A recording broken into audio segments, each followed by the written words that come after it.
For main question, I propose to you, and we can develop on that, but also other questions that struck me today and in relation with yesterday's debate is the different uses of silver and gold and other currencies. To what use the different metal can be put as monetary instruments. Second question is the difference between bullion-based and coin-based currency system. And we've seen that in the presentation of Stefano, but many other issues will be, many times this issue was raised actually, and the fact that the same, for example, if we take the example of Africa, the same piece of metal was exported as a coin, but imported as bullion. So a change can be made between just the seller and the buyer. The third question is the question of leverage of reserves. How many money you can circulate based on a certain quantity of reserve, and then how do you define the reserves? And the fourth question is the question of arbitrage gains and the social inequalities in the repartition of those gains. Who's going to gain from what money and what shift in monetary instruments? So if this inspires you, I can give more details, but I think it's a good starting point to think about our debates.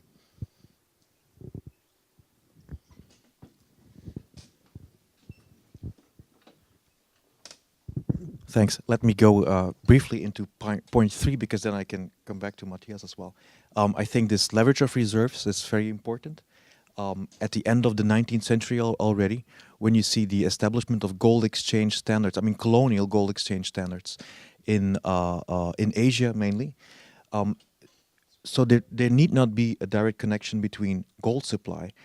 It may suffice to have, for instance, a currency board by means of which you leverage.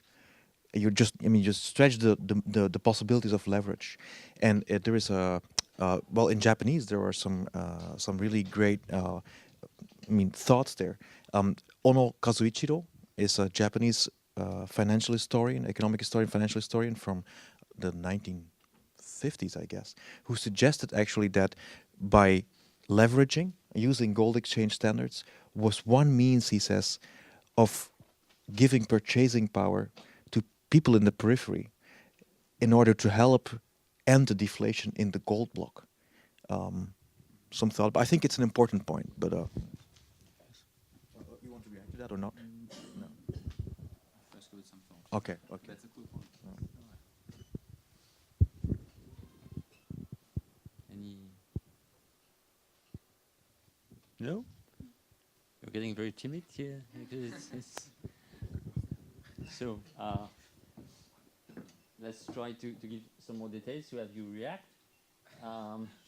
For example, on the different uses of silver and gold and other currencies, there was this problem whether silver should be put to long-range or short-range uses, or rather is it a difference between legal ability of silver, that is national or international payments, which lead to very different conceptions, but also to the evolving patterns of the integration of national markets during the course of the 19th century. We can separate, for example, the cases of Spain and Belgium, but we've seen with Denmark, for example, that is directly related to the story of Denmark, or the question of the terms of trade, which are different expressed in different monies.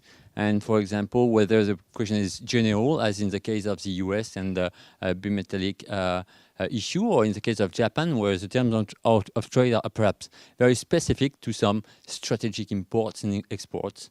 So if you want to develop on that.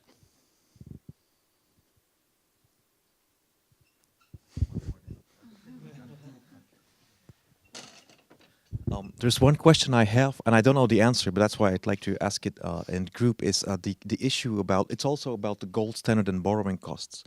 The gold standard and borrowing costs. There have been cases of countries which borrowed in silver and nevertheless managed to do this on relatively favorable terms. I think of India. I think, but not only in gold, right? Mainly because they borrow in London. I mean, they borrow in pound sterling in London. You have a certain amount of loans in silver, mainly in the 1840s, up to the 1816 or something, but they disappeared. The bulk of Indian loans was in British pounds, and if you look at the London Stock Exchange bulletin, you see that the loans are listed under the domestic securities, not in the foreign one. No, I ask this because in Japan, actually, there is a lot of what Marc Flandreau calls bad mouthing of silver. Especially, and he always blames the Economist for that. And in Japan, indeed, if you look at public opinion being sensitized by mainly the London Economist, people shun away from issuing loans in silver because they believe that those loans will simply not work very well. But I know there are examples of people who have been trying to counter that tendency, but apparently it never really worked. Or do you have examples of silver loans in the 90s that still in the 1890s? Yes. I think people stop at very early to issue loans in silver, if I remember correctly.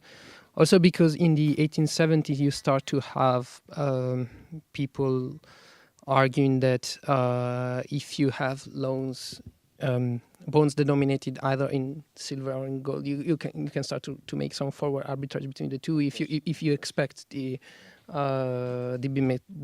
bimetallic ratio to vary, and so that's why everybody start to go on and issue in in foreign, not in gold, in foreign, because the problem here is that we always think this in the terms of silver or gold, but the real question is in which currency you actually issue. And the problem of original sin, for example, is very important because people excuse me, and because people I can't remember what I was going to say actually. Because of course, people. If you are Britain, you are not going to issue in gold, but in British pound, and that's what gives you the power of devaluing this if you have big geopolitical problems.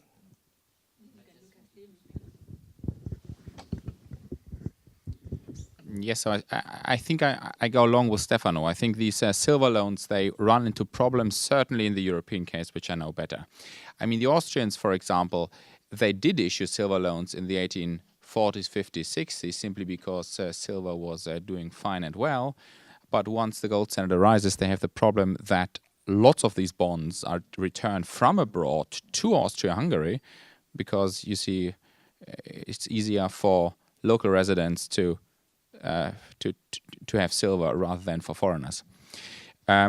What I wanted to ask you is, what exactly do you mean by the possibility to debase the lowest coin so as to buffer consumption prices? I'm not quite clear about that point.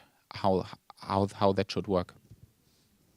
Well, we've seen that with the Latin monetary union that low denomination coins were not full-bodied coins, which just mean that they could not be used apart the monetary zone, which in a way shields the prices, the consumer prices, from the impact of exogenous or external shocks, since the money cannot flee the country. And that is, I think that is important, and it gives a flexibility to the monetary policy that was even reinforced by the lumping bimetallism when the same system was applied to the 5 franc coin. Then, after 1878, the 5 franc coin is actually a fiduciary coin.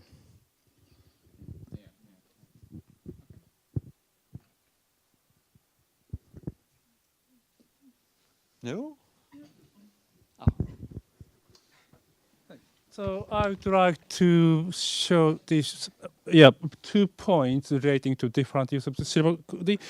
First, unlike previous period, we have more precise data in this period. So we should pay more attention, not the total amount of value of gold and silver, but more precisely pay attention to frequency of usage.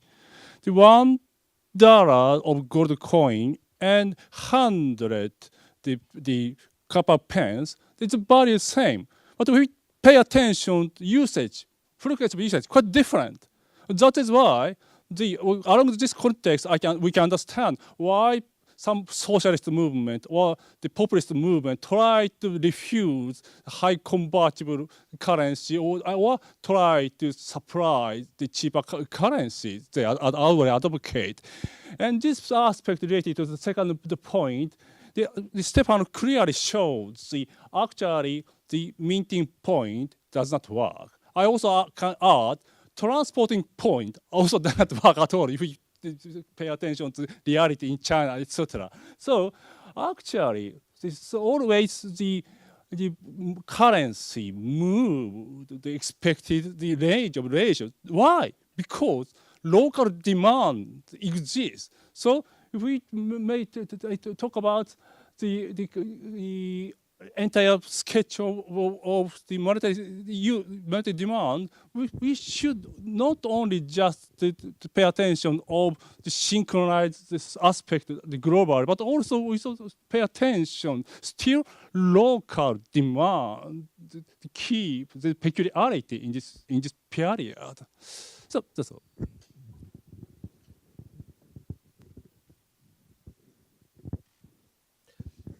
Yeah, if I can just build on this very point.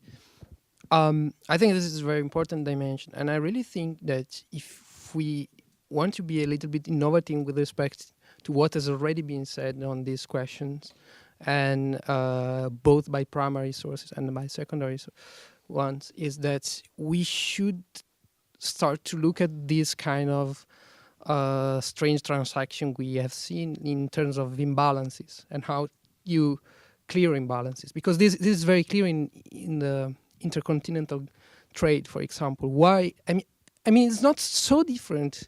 The fact that, for example, Chinese or Africans accept to store to be paid for their imbalances in trade in this kind of assets is.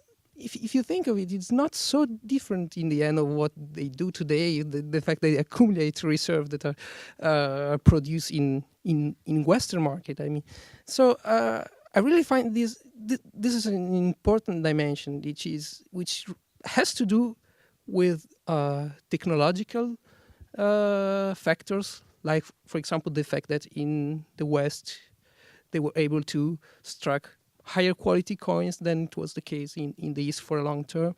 And so, and to the fact that how liquidity in this kind of assets is produced and maintained. I hope I was clear. I think it's interesting also if you think about the Fashion Hoyer proposal or as the problem of the global saving glut problem, is that liquidity comes back to where the liquidity is actually liquid. And it's interesting the difference from that point of view with the fact that coins were coming back to London while they will stay in Africa, but because they were not money anymore, they were valuables. And that's I think it's a very important point. I think everybody is very tired.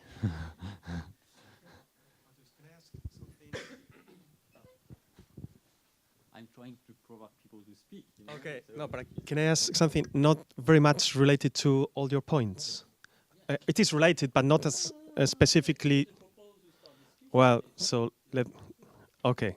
So you can interrupt me in case I go too far. Okay, please.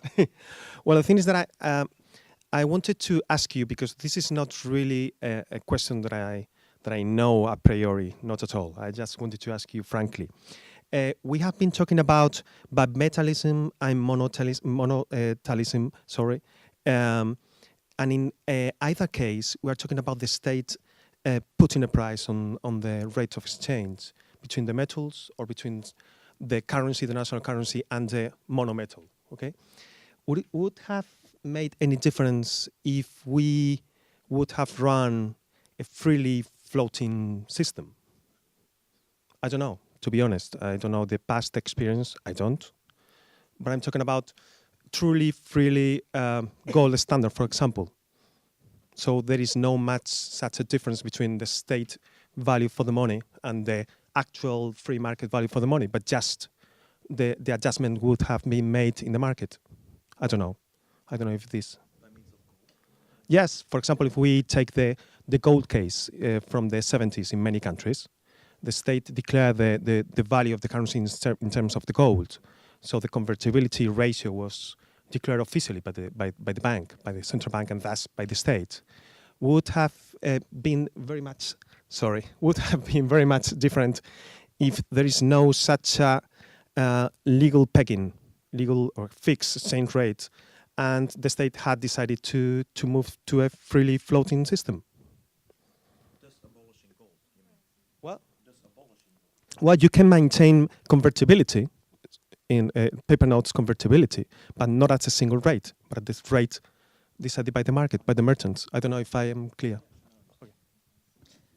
I think to address this question, it would be interesting to go back to the last presentation when it was said that at one moment you don't have a legal tender in Russia. And this means that you have monetary chaos because you don't have a legal tender, okay?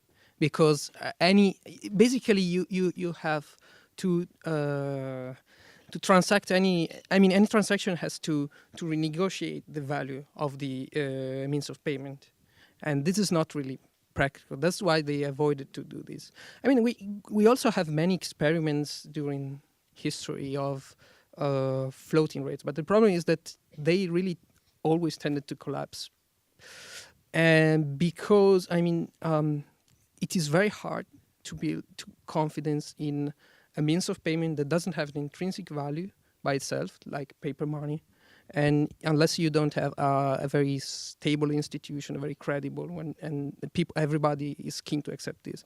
And this has really been the reason why they were involved in this kind of tricks to make means of payment valuable. Because at the same time you have to guarantee stable means of payment and credibility, and it's very hard for states, especially in Europe where you have so many wars for so many centuries, so many invasions and so on and so forth, to create a credible... Beijing has a very interesting discussion on this when he says basically that for centuries the only exception, the only region when the state could create a stable monetary system were Britain, and for some 100 years France. But then for France, for example, it broke down because there were the Napoleonic Wars and invasions. And you really need to have a very safe state with no threat of invasion and so on and so forth in order to be able to guarantee this. I mean, this is one of the product of the modern state. So it really took a lot of time to go to the point. I see your points. I think that it is very much sensible.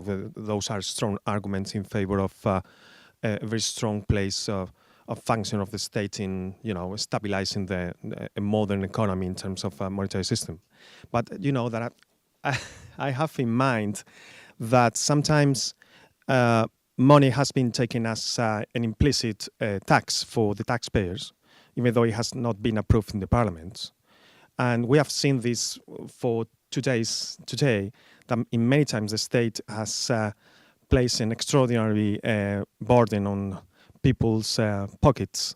And sometimes, if I understood the rationale of the gold standard well, if you have an alternative system to avoid this tax, maybe this is another sort of arbitrage to escape from, this type of inflationary policies coming from recurrent deficit state. That was the rationale behind my proposal, but my suggestion. And also, I completely see your point. I totally agree, but there is something that in which I don't agree completely, and it is the following. I think that the credibility in the paper note, that obviously has not intrinsic value, might be guaranteed by the convertibility condition. That's the thing that I think is enough to maintain the credibility and not just the fixed price. So convertibility can be a warranty, can be maintained in a system of a freely floating system. Do you know what I mean? Yeah, but it doesn't have to be a fixed price. That's what I mean. Convertibility at the price market in the market. That's what I mean. Not at the fixed price, determined by the government or the central authority, but determined by the supply and demand in the market. Still convertibility, but the floating freely price fixed in the economy, not by the government. That's what I meant. And still convertibility, which is the warranty. It is the warranty for the money holders to go to the central bank, to the private issuer of the note, and say, give me the metal coins in exchange at the parity of today. That's what I meant before. You want to react? Probably I don't understand the question, but I suppose I don't understand the question. Probably I don't understand the question, but I suppose that paper money, if is the question, not only the banknotes, the paper money fluctuate in the market. I'm sorry. The paper money, I don't know if I understood the question, but I suppose that the Russia problem that our colleague presented and is very similar with other European countries, and the paper money fluctuated in the market, had a lot of discount. The state determined a price, but the market this is not the legal price. If there is a market, a price in a currency, why do you have to fix the parity? That's my point. Oh, Stefan. I don't know if Stefano explained better than me, but I suppose that market fund is an important thing in the 19th century also. I think that there's a confusion here on the notion on convertibility, because convertibility, how we use it as a 19th century historian, just mean convertibility at a fixed price against gold. Then you have the 20th century notion, which means that you can or you cannot buy gold, because under the Bretton Woods system, for example, the dollar was a lot of currency were inconvertible in the sense that you could not purchase gold. The gold market was closed to people. You could never, at any price, buy gold. And I mean, except for this Bretton Woods periods and the interwar period, I mean, any kind of paper money has always been convertible because there was no restriction on the fact that you could actually buy gold against this. But the point is, what price? If the price is very variable, then I mean, you can have. I mean, like the assignat was always convertible into gold. The problem is at what price? In the end, it was an infinity price in terms of assignat. So that's the problem. Well, to me, it is not a problem if the price fluctuates very much, because it is reflecting the purchasing power of that currency, of that unit of currency. That is not a problem at all. It is just reflecting the debtor conditions at that time, which doesn't have to do, many times, with the official conditions that the government is announcing. Do you know what I mean? So when I mean convertible, yes, you are right, in the 19th century, it meant completely, officially, the official parity that the state proclaimed. That's totally sure. I just was suggesting, it was just a suggestion, that what would have happened if we had developed a system based on the freely system determined in which the price of the currency is determined by the merchants in the street, by the money holders.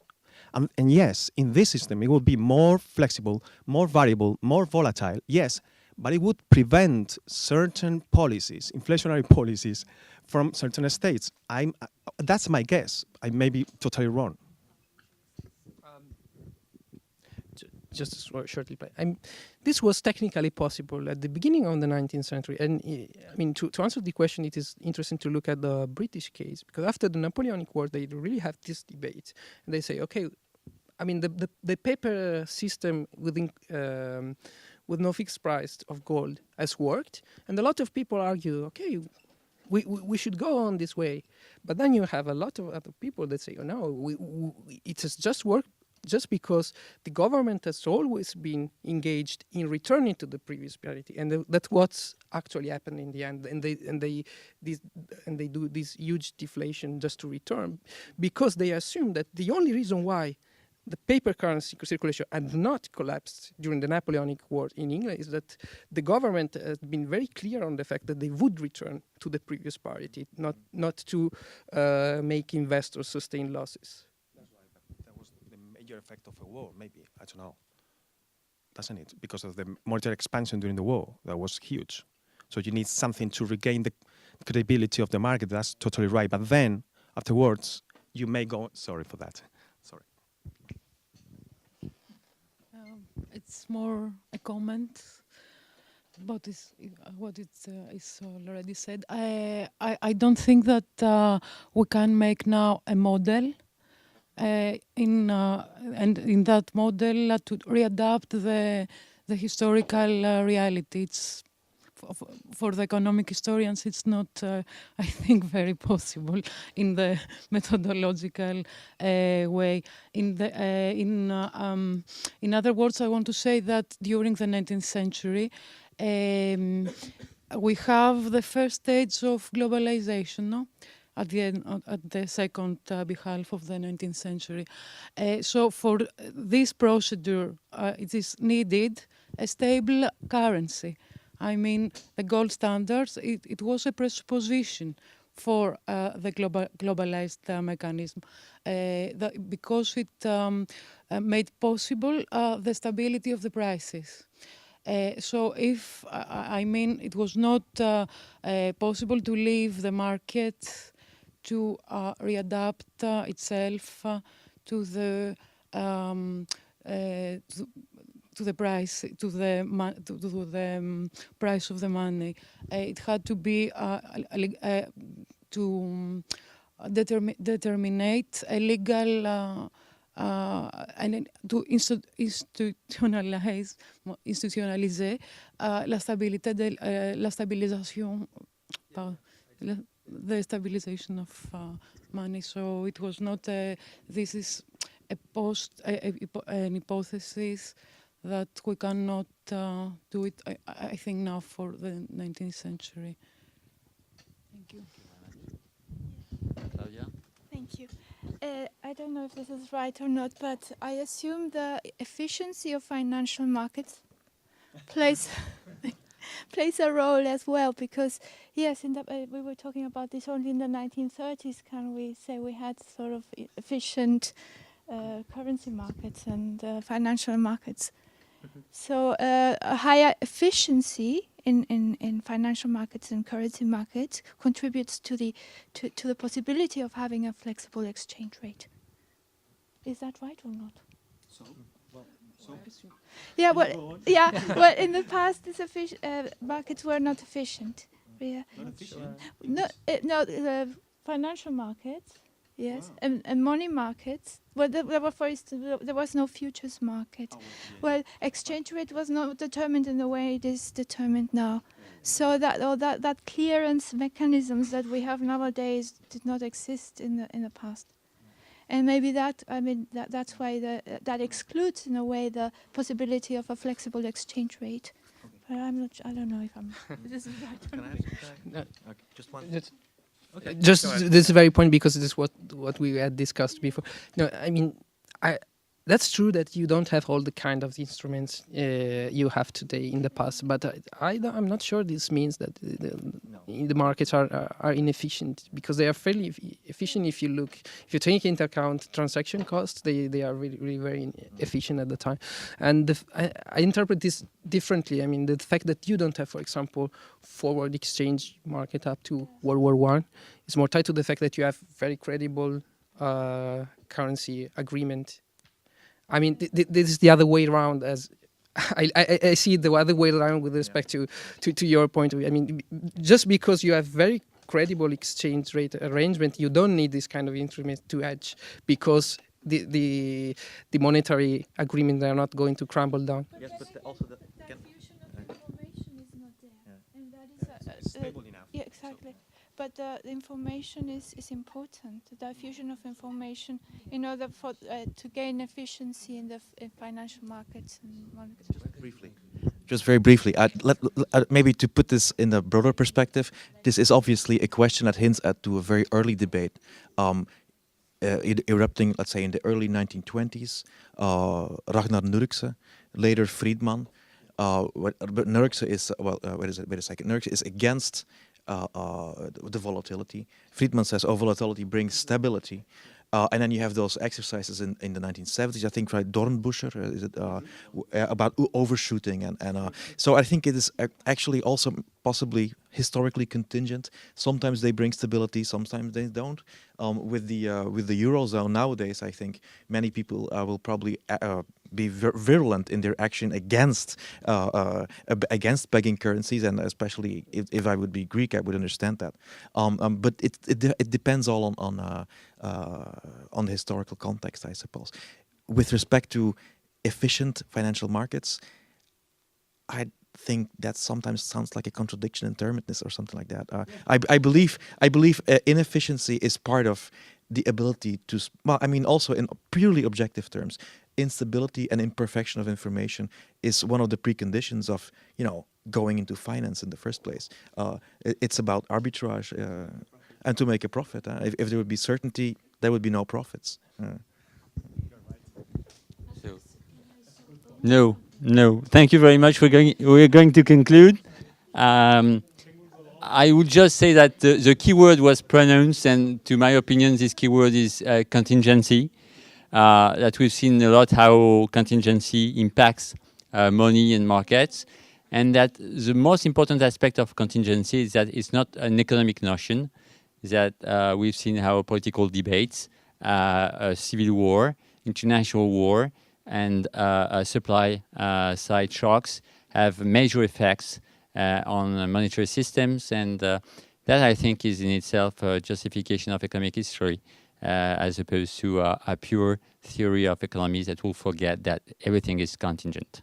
Thank you very much. So thank you, Patrice. Thank you very much for coming in Paris. Thank you very much for staying to long days, speaking, working, reading papers, asking questions. Thank you very much for your participation in this program. I remind you the next important moments. First, we need your paper for the publication. We need the paper for 15th of February. If you want a delay, I can give you immediately a delay. It will be 16th of February in the morning. We have another important meeting in May next year in Madrid. That is to be confirmed, but you can keep it in mind. We need to increase and to develop this program. I mean, we need to include Mexico, Latin America. We spoke about Mexican dollars. We spoke about East Asia. We spoke about India. We spoke about America, London. So we need to increase everything. We need to go deeper and further to understand the phenomenon. We need to include economic analysis and economic thoughts. In any case, it was the first meeting. It was the first meeting of this program that began on the 1st of January. Well, we are actually on the 14th. It's, I think, a first step and a good step. I want to thank you again and to say you, let us continue to work and let us meet soon. Now we have a short drink. That's the most important in the Congress, in the conference. you just have to turn left at the exit of the école and to walk 200 meters. So you have a short drink, we will continue to speak, and we will not find the solution for these questions. Thank you very much.